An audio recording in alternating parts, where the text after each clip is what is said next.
Hi, everyone, and welcome back to Fluent English with Podcast. I'm Sophie. And I'm Alan. Today we're diving into the wonderful world of vocabulary building. That's right. Because a strong vocabulary is like a magic key that unlocks clearer communication. Exactly.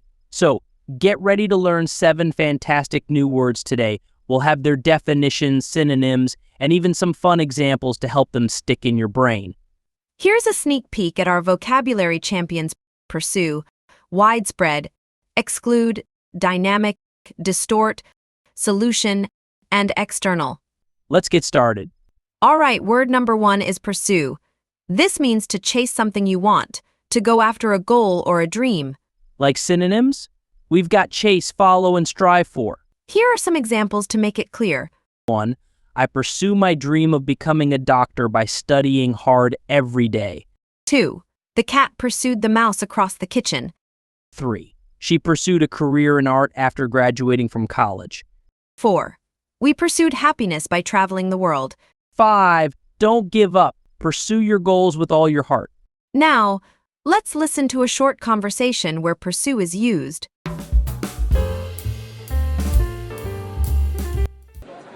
Hi, Mark. What are you up to today? Hey Sarah, I'm just practicing my guitar. I'm really pursuing my passion for music lately. That's awesome. How's it going? It's challenging, but I'm getting better every day. What about you? Well, I'm finally pursuing that baking class I've been wanting to take. That's fantastic. Maybe you can bake us some cookies when you learn some new recipes. Sounds like a delicious plan. I see what you did there, Sophie. But seriously, that was a great conversation. It showed how pursue can be used for both hobbies and educational goals. Absolutely. Okay, next word up. Widespread. This means something that is found or happening in many places or among many people. It's like something is scattered all over the place. Synonyms? We've got common, extensive, and everywhere. Here are some examples to make it clear. 1. There is a widespread love for pizza around the world. 2. The flu season brought widespread illness this year. 3. The use of smartphones has become widespread in recent years. 4. The teacher explained the widespread belief that the earth is round. 5. Widespread rain helped to end the drought. Now let's listen to a short conversation where widespread is used.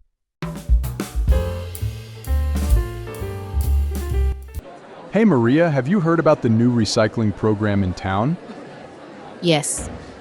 It's great, isn't it? There seems to be a lot of interest is becoming widespread. I agree. I've seen recycling bins in almost every neighborhood now. It's important to take care of our environment, and hopefully this program will have a widespread positive impact. You're absolutely right. Every little bit helps. That conversation highlighted how widespread can be used for positive trends and developments. Exactly. It can be used for good news or bad news, depending on the situation. All right, word number 3 is exclude. This means to leave something out, to not include it in something else. Imagine you're building a sandcastle and you exclude any seashells you find that are broken. Synonyms? We've got leave out, keep out, and omit. Here are some examples to make it clear. 1. I excluded onions from my burger because I don't like them. 2. The party is only for adults, so children are excluded. 3. The teacher excluded the wrong answer from the multiple choice question. 4. She excluded herself from the group photo because she was shy. 5. The recipe excludes nuts, so it's safe for people with nut allergies. Now let's listen to a short conversation where exclude is used. Hey David, are you coming to play soccer with us later? Not sure. I don't know if I'm very good. Don't worry, everyone is welcome. We're just playing for fun and nobody will exclude you. Okay, that sounds good then. I'll come and give it a try. This conversation showed how exclude can be used in a negative way, where someone might feel left out. Right, but it can also be used positively, like in our example with the recipe that excludes nuts for safety reasons. All right, word number 4 is dynamic. This describes something that is full of energy, constantly changing, and exciting. Imagine a playground filled with kids running around that's dynamic. Synonyms? We've got energetic, lively, and active. Here are some examples to make it clear. 1. The teacher used dynamic activities to keep the students engaged in class. 2.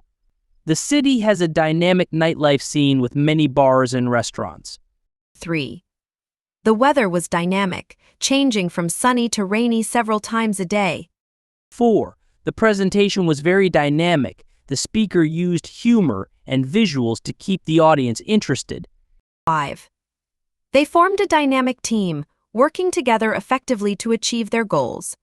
Now, let's listen to a short conversation where dynamic is used. Hey John, how was your weekend? It was amazing. I went to a music festival and the atmosphere was just dynamic. Really? What kind of music did they play? There were all sorts of genres: rock, pop, electronic. It was so much fun to see so many talented musicians perform. That sounds incredible. Maybe we can go to a festival together next year. This conversation showed how dynamic can be used to describe an exciting and energetic atmosphere. Exactly. It can be used for anything that has a lot of positive energy and keeps you engaged. All right, word number 5 is distort.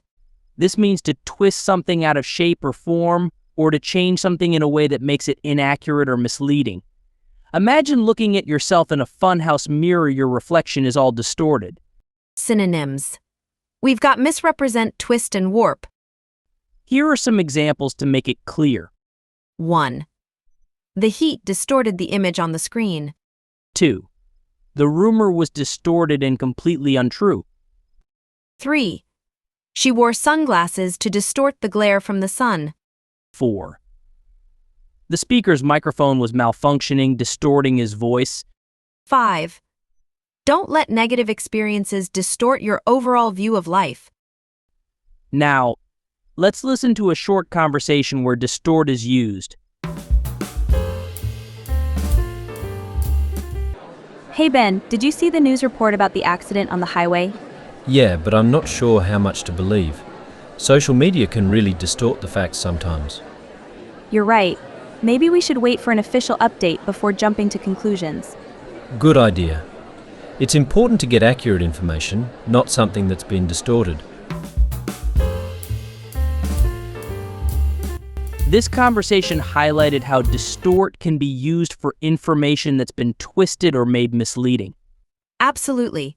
It's important to be critical of the information you consume and to check for reliable sources. All right, word number 6 is solution. This means an answer to a problem or a way to fix something that's wrong. It's like the missing piece of the puzzle that makes everything come together. Synonyms? We've got answer, fix, and resolution. Here are some examples to make it clear. 1.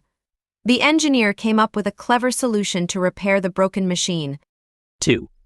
A healthy diet and exercise are the solution to weight loss. 3.